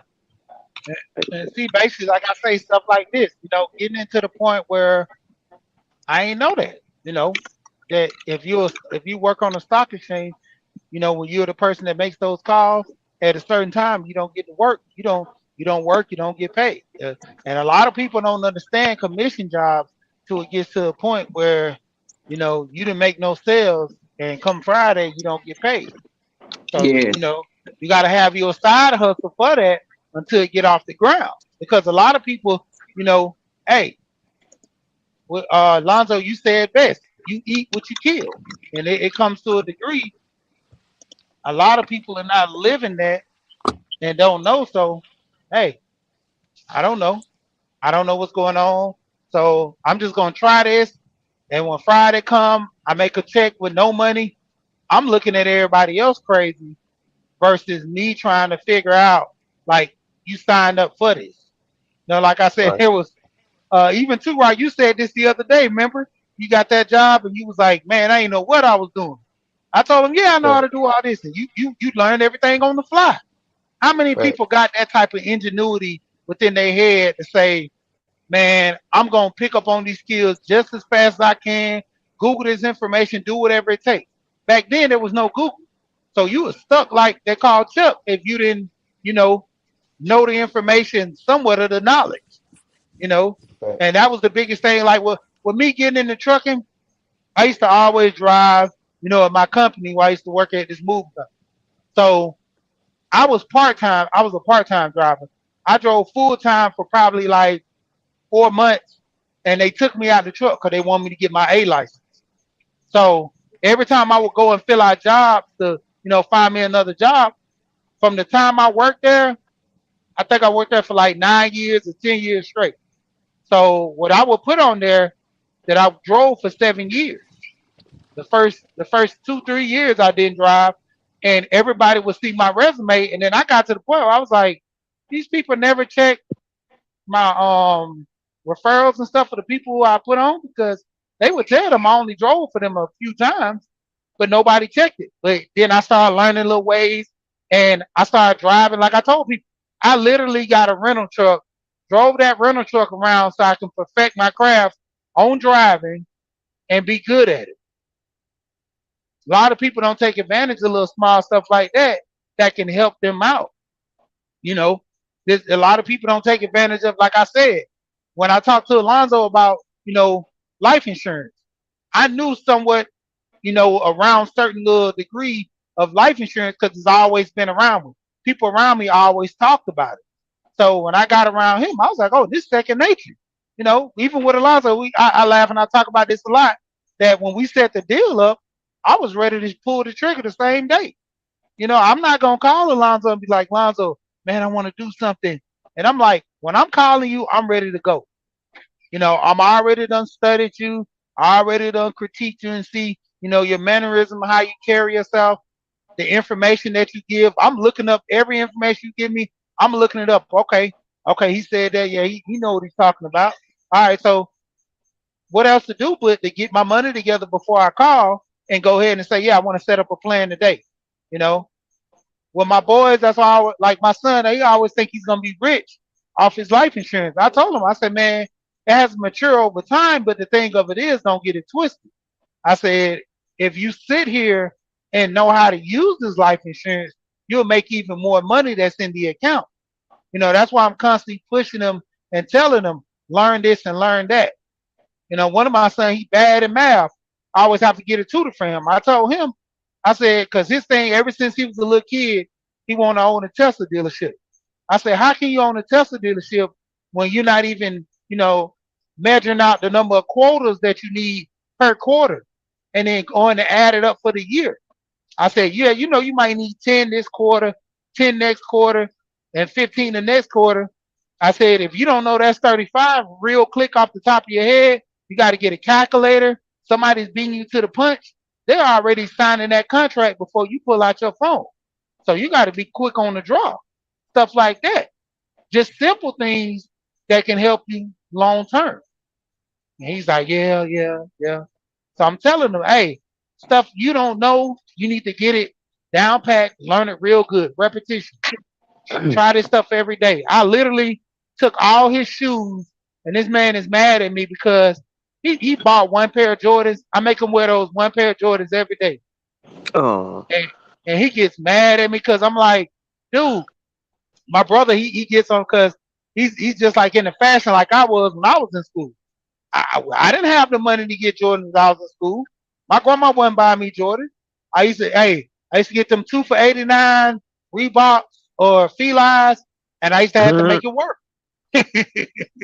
So The when they feelers. got over, I used to put it Hey, on them. Hey, them dang Reeboks now, them Reebok classics, them soldiery now, them was the first yeah, day of yeah, school shoes now. Hey, you yep, know what's two, crazy about Fila though? You know what was popping in Fila now? Fila got to deal with Brooks Brothers. oh yeah, So yeah, Brooks Brothers got a line up of Fila sports gear or like yeah, like sportswear. This shit's fire actually. And yeah, it's Hey, Brooks Brothers. I'm like, yeah, Fila be all in city trends with big yep, facts. yeah. But it comes down to the point where if you don't know the information, you can't get somebody. Cheed you Borgin. Dang, hear me now? Yeah. All right. So basically, it was a guy, he was had a son, and this guy made like $500,000 a year. He was into banking and stuff like that, or into no, he was a corporate. He was a corporate executive, so he made good money. And his neighbor always was home, and so his son, he would teach his son how to get into business and all this. And at a young age, his son got into learning about money. He started investing in stock, and his son was doing good for himself. He had a good portfolio, at a young age. But at 15, he would always be curious why the neighbor was always at home, like tweaking and messing with stuff around the house. And he went to the guy and he asked him, he was like, "So what do you do?" And he was like, "Well, I own a couple of properties, this and that." And, be that as it may, this guy had a lot of properties, a hotel, and all that.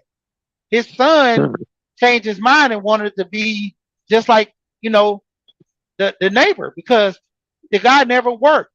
All his money was tied in real estate. He just checked his portfolios, make sure everything was okay, and then he just keep going about his life. He don't have to go punch a clock. The most punching the clock he had to do was make sure all the money was accounted for at the end of the day or at the end of the week. you know. And the dad told him, if you want to do that, pursue that type of lifestyle, you got to talk to him. I can't teach you that. I punch clocks. I know how to go out here, work for somebody else, and make the money. I don't know how to sit here and just that. He wasn't built like that, and that's what it comes down to. A lot of people, if you can't teach a kid something, you put them in the room with people that can.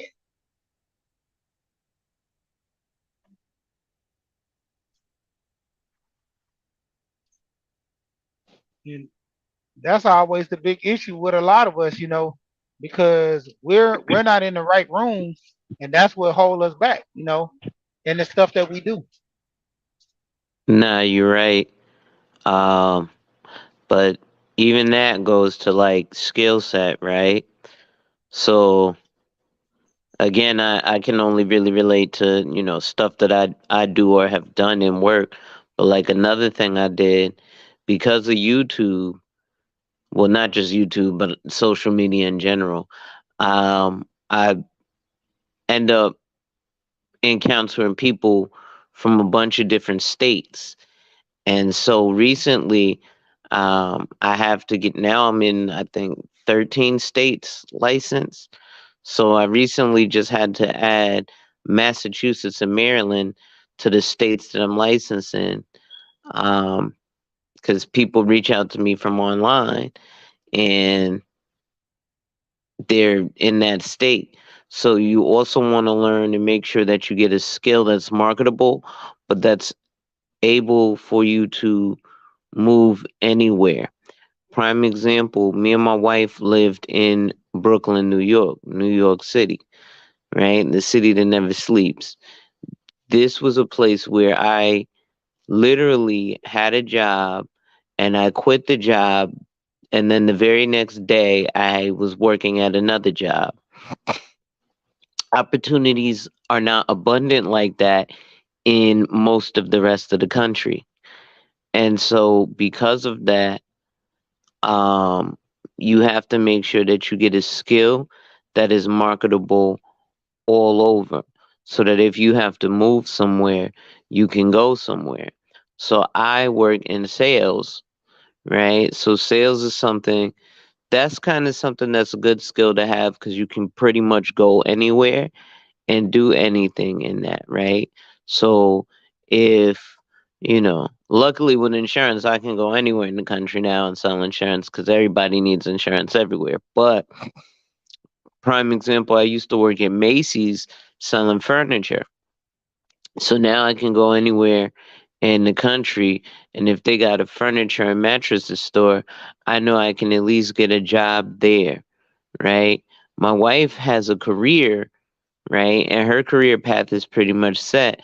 So she can go with her job pretty much anywhere in the country too and still have a position. So generally for women that's easier in corporate America, but men who like to be pioneering, you want to make sure that you have some sort of a skill or ability that you could take anywhere. So like for example, she drives trucks. Yes, it's local, it doesn't have to be cross country, but guess what? You still need people locally everywhere in the country to drive trucks, to deliver stuff locally. Yeah, you got the big 18 wheelers that drive it from one state to the next, but then who drives it from city to city and store to store, right? And then you got people who are like mechanics, right? My brother in law, he's a mechanic, so he could go anywhere and, um, he can fix cars, even if it's not at a mechanic shop. You know how we do in the hood. He can be, hey, listen, I'm a licensed mechanic, blah blah blah. You know, I'll hook you up. You buy the parts. I'll fix your car up at X price. You know, so it's just skills and talents that we can all share. Yeah, All that's right. true.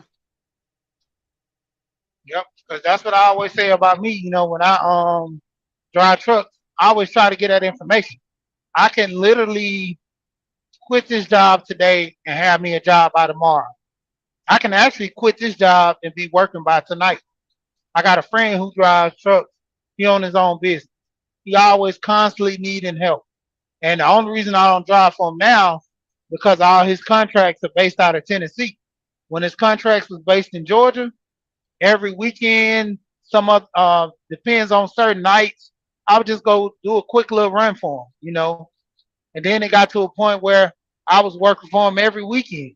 But when he moved his contracts to Tennessee, it's more of a hassle for me to, on Fridays to meet up with him, jump up there in Tennessee, go do a couple of runs to Monday, then come on back. You know, I already kind of take a lot of time for my kids throughout the week if I'm doing, side jobs. So I kind of leave that weekend for them because, that's why a lot of times when I get off, I don't really get on YouTube too much at night because most of my time is kind of, limited dealing with my kids, working with them. Even if me getting some rest, you know, that time I can laugh to myself. And it just the point of being that a lot of people don't take advantage of that. A career that you'll never go without work. It's like I wanted to get into fashion design. That's why I say my son is so big in it because that's like me. I was big into fashion. I got a sewing machine. I got a screen printing machine. I have all this stuff. I use it from time to time. You know, I'm still looking at starting a line now because one of my friends he ended up starting his clothing company and it's selling big amongst our friends. And now it's to the point where a lot of other people are wearing them. He had one of his shirts on Sports Center because his brother know one of the guys that work for Sports Center. Wore one of his shirts on Sports Center.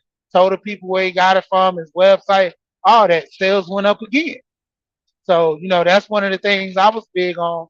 So teaching my kids that's why one of my sons that accessorize real well, know how to put his clothes together. Even with suits, I haven't been back big into my suits lately because, like I said, I got a little bigger. But to the point, wearing suits, shoes matching, hats, or the jewelry accessories. Some people don't know too much jewelry is it don't go a long way. It's properly just wearing a bracelet with an outfit, or properly just wearing a watch, bracelet, watch, necklace, earrings. The whole shebang. Sometimes it's kind of overrated. Depends on the occasion and how you wear your clothes. I mean, Alonzo can speak to this. I mean, I've seen your attire with your shoes and suits and stuff like that. It's a difference. A lot of people got to Yeah. learn that process. I mean, suits and things. So, all clothing is definitely like that. And that's one thing, that's one big misconception that I think a lot of financial, especially in the black community, a lot of financial people tend to overstress, like us buying labels and stuff. And I want to kind of dispel that. And that actually goes into things like the suits and stuff, right? So one of the things that I will say, however, is, like quality suits cost a lot of money. You wouldn't think it, but they do. Like I know a few years back when I was at Bloomingdale's, right? They have the one on 59th Street, the flagship. They have a Louis Vuitton store. So I was going there. I was looking for some neckties, and the ties were $250 for the necktie. It was a nice tie though, but I ended up not getting it. I prefer a different brand. But the stuff is very subtle. You wouldn't have known that it was Louis Vuitton. But the way that you know the difference with suits and stuff is from the cut. So, however, what I've learned is that really rich people don't even wear name brands like that. The stuff they wear is going to be bespoke or custom made to specifically fit them. That's when you're getting into the really, really crazy stuff. But suits are always good to look good in, because it gives you a different level of confidence, especially as a black man in America. Um, shit, as a man in general, because it's a corporate look, right? That's the look of business globally, right? Um, Even when you think of like high-powered gangsters like John Gotti, he was always in a suit and tie too, right? So a suit and tie just kind of gives off a degree or a level of power, if you will, right? Um, and sometimes like with my attire is, it's mid-level, right? I'm not like super rich or nothing like that, so I'm not wearing, uh, $25,000 Tom Ford suits like Kevin Samuels was, right? Um, you might catch me in maybe some Michael Kors, right? Mid-level stuff. Um, Michael Kors suits range from $600 to $1,000, right? And on average, that's not an expensive suit. Uh, so then you want to look at places to go get your suits, and you always want to try and find uh, someone that will at least take your measurements, so you can know what your size is. So when we're looking at suits, things you want to know about are like specifically your size, right? So how do you know what your size is? Well, it's different from like just regular pants and stuff. It's not small, medium, large. And Sheen, I know you know this, and most of the audience knows this, but I'm speaking this stuff for the younger guys who maybe haven't worn suits or don't wear suits like that. Or shoot, even some older guys. I know some guys in their 30s who, have actually come to me for suiting advice, right? And so you want to know your size. The first thing you want to know is your jacket size, or your sport coat, or your blazer, right? And that's going to vary. They're going to take certain measurements. I don't know how they do those measurements because I'm not a clothier. But somebody to ask about that would be Quavi Nino because he's into fashion. She don't know if you were speaking. I saw your bubble. I don't know if you said something, but I didn't hear you. Nah, you good. All right, cool. So yeah, but it's definitely kind of cool thing. So a few fashion tips for men, and I think this is something that Steve Harvey said as well. But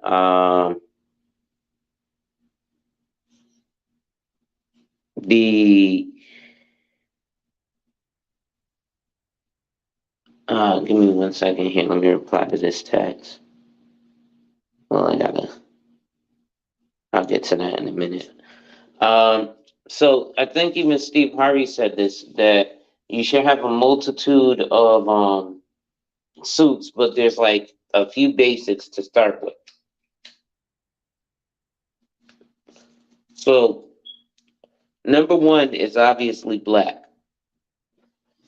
because it fits with everything. As of today, however, when you have also with you want a black suit and black shoes. That's your starter. Black suit, black shoes, white shirt. With shirt, you'll also want to know your size because those aren't small, medium, large either. Those go based upon your neck and your sleeve length. So your neck, you want it to fit slightly tight, not choking you, but you want to fit maybe 1 to 2 fingers inside of the collar, generally 1 finger, right? When you have it buttoned all the way up to your neck. And then the sleeve length. So, for example, I currently wear 15 and a half, and I like a longer sleeve, so I wear a 15 and a half, 34, 35. Though I have a shorter arm, I could wear a 32, 33. But those measurements are 15 and a half being my neck size, and then 34, 35 being my sleeve length. So sleeve length is one of those things that when you see the guys, hey Wanda, yes, bespoke. When you see the guys who have the blazer with their sleeves sticking out farther, the farther out your sleeve is sticking, that you was a sign in the olden times that you had money, because we didn't have colorful shirts. Generally, your shirts were white, and it was much harder to keep your clothes white back in the 1700s and 1800s. So to show that you had mad bread, instead of wearing chains and stuff, you would wear a suit and your sleeve would stick out mad farther than your suit jacket, because it would be like, well, I got so much money that I got enough money to have excess sleeve and still have my sleeves be white and showing.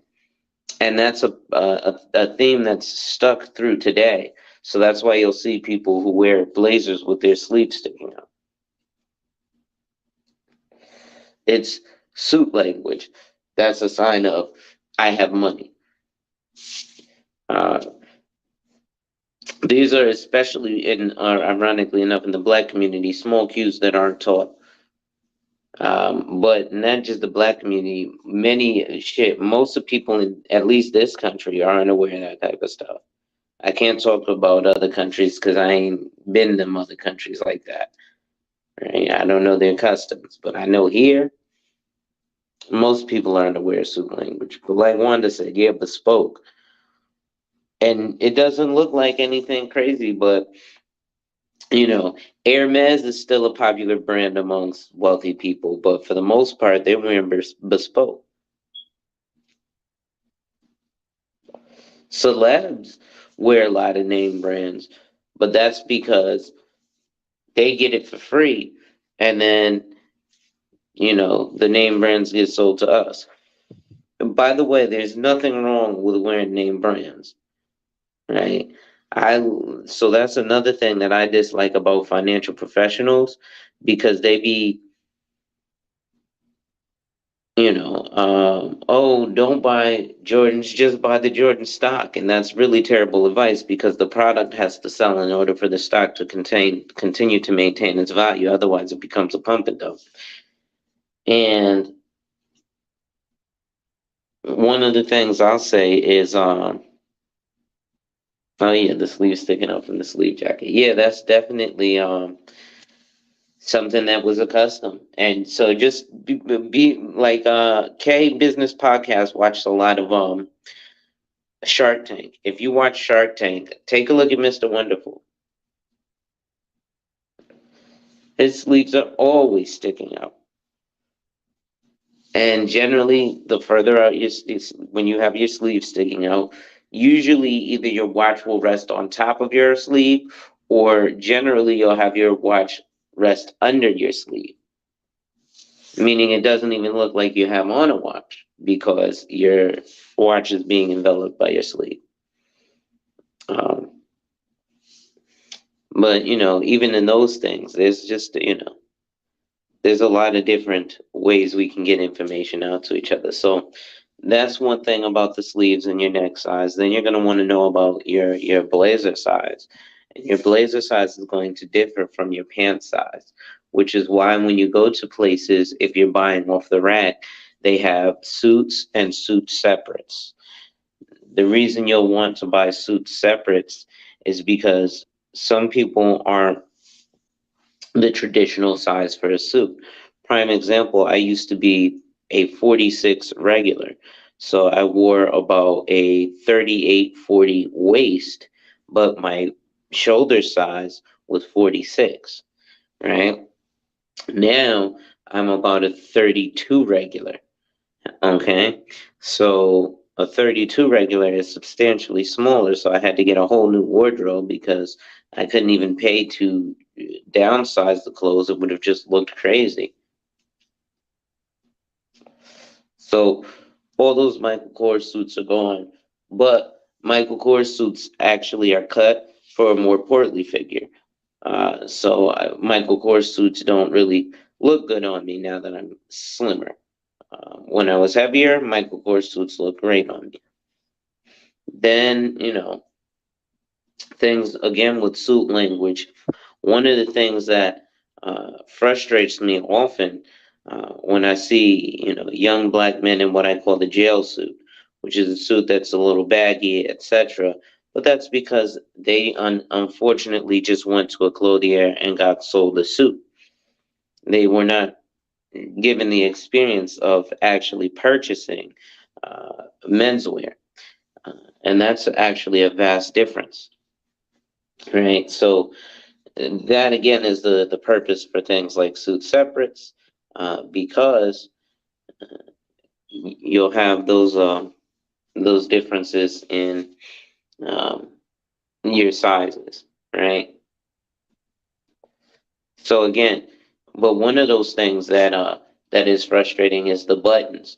So if you're a shorter gentleman, usually if you're under 6 feet tall, you don't want more than a two-button suit, unless it's a double-breasted. We'll get into that later.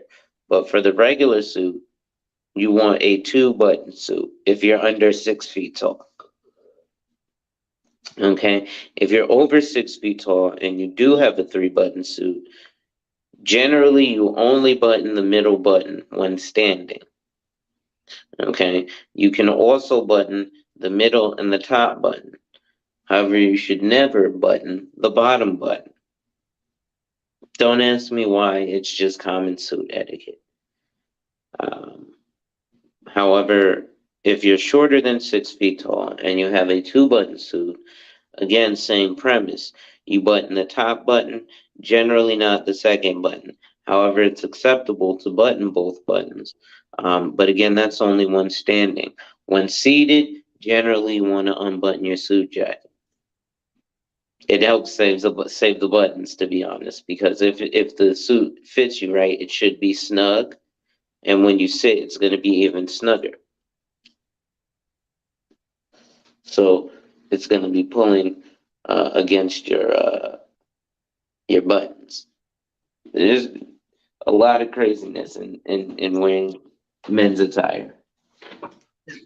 See, that's crazy because that's something I didn't know. You know, as far as like with wearing suits, and even like with my size, I got into my size because I got a wide, like my neck is huge. So even with me being slimmer, I always had like broad shoulders, wide neck. So I think I'm at an 18. I think last time, well, I think it might be a little bit too big because I always get my shirts bigger because of the length of my arms. Not getting a custom shirt, but my length of my arms spread it out. I think I got like two of those shirts, and I think I spent like 80 bucks a piece on them, and they were real good fabric on them. But the other ones, just grabbing them out the packs, I would always have to go far as with size because it's not custom and it doesn't fit as well. I would have to buy somewhat bigger shirts. Like I would have to buy like a 3X or sometimes a 2X because of the neck. Because Mm, the rack they don't have a custom size. So on the rack, yeah. you would have to, if you have a bigger neck, your body's kind of like the difference of proportions for my neck to my arms. I would have longer sleeves, so like you were talking about, I would have to generally cuff my sleeves, and that was always to the point where I can wear cufflinks and have my coats. Because I actually forgot my coat size. I think my last coat size was what uh 50, 52, 56, something around in there. Might have been It bigger. sounds like the European size. How much you weigh to be wearing that big of a coat? Dog. Uh, I always wore big clothes, so it was. I think to the point of that coat. I don't know why. I think I got that as just like a blazer. I always got like blazers that big because I Yeah. did generally when I wore a suit, my stuff didn't fit to the point. But back in the era where we was wearing big clothes, man, Oh, it was I yeah. 'cause I was what Cause 230 when I wore 46. nah, I'm 275. Like at two Oh, all right. fifty, at yeah, cause at 250, I think I think that was the last time I got a suit coat. I think it's around 250, 240. But I got big shoulders. So like I said, a lot of people look at me like to the point nobody really don't even know my height. When I tell people I weigh 275 now, they be like, bull crap. Like, man, I'm 240, I'm 248, 230. Like one of my friends, this older guy, he's about 52. And he said, man, ain't no way you weigh that much. He said, man, Mm, I could at least say you like 220. I said, no, man, I'm 275. When I got my DOT physical uh, last year, and this year was 275. Because when I got it last year, I actually dropped like 20 pounds, but then gained it back. okay. Yeah. Yeah, 'cause I was like, but you talk, yeah, that's okay. Yeah, because like I said, I wore 46 and I was only like I said, 238. So I'm definitely sure. Okay, you definitely fit that. She says, I'm in love with the Eastern Hemisphere and Western Hemisphere hybrid fashion suit style. I'm not 1,000% of those styles. I like an older style, but I like English style stuff. So that's why I like stuff like Burberry. Uh, you see, like Kevin Samuels, rich people wearing Tom Ford. Um, I like Burberry, Coach for my leather goods, stuff like that. Yeah. But Yeah, I was gonna say I, to me it's all about the fashion, the look. I will pay for something that's nice and quality if the look is there for me. Then I have mhm. to beat it at a reasonable price for my pocket. Um, like one of my friends, he's the same thing with him. He buys his suits and all his suits are custom. And one guy he said that once, and I was like, I know when it happens to when I buy that custom suit, I'm never gonna go off the rack. Because he's like, once you get your custom suit, he's like, you'll never touch rack suits again. He say the way they fit you, even down to the shirts, getting shirts. One of my friends, he in corporate. I think all his dress shirts are normally. I think he told me around like $100. He said sometimes Uh-huh. the men warehouse they'll have them on sale, and he said he'll try to catch those sales and get like the 2 for 150 or 2 for 125 sale. But Yeah. he said all his because even when he had his stuff dry cleaned, the guy actually messed up one of his shirts, and he showed him the brand, showed him the man's warehouse, and the guy looked at him and was like, "Oh, I don't know if I want to buy another one of those." So it Uh-huh. kind of worked out a deal for him, and he Yeah. got a new suit. Yeah, those shirts ain't cheap. I know. But listen, I actually got a meeting in a couple minutes I gotta run to. I'm gonna definitely come back, and I just wanted to hop up and show love real quick. You know, appreciate always the motivation, the positive outlook. So you know my motto: wipe ass, work in progress every day, and see success. And remember, folks, when people challenge you, they don't challenge you to challenge you, but they challenge you to challenge you. Accept the challenge. Salute. All right, I'm about to go ahead and end this too as well. But it's another part I did not know. Going into Alonzo dealing with the suits, there's a lot of stuff that we generally don't know, and I want to start touching on that because this will help the next generation. Help the kids, help the adults. There's a lot of adults that don't know certain things, and it's not a shame that you don't know. The thing to make it better is finding the information out and passing it along. That kind of generally helps a lot of people when you find some information and pass it along. You know, to a point where a lot of people can sustain life. If I know about some budgeting tools, I'll share. It can help you sustain life. You can help your kids. You know, help your family members. Thing we was talking about with the cell phone. Two Raw TV. You can go check out his channel. He was talking about how he does with the budgeting and stuff. And wonder, do you have a ism with the wisdom? What's going on, ism? Wonder, do you have a mod? Do you have a wrench? I want to make sure you have a wrench because I want you to drop your channel as well. You know, and that be the thing. With the budgeting.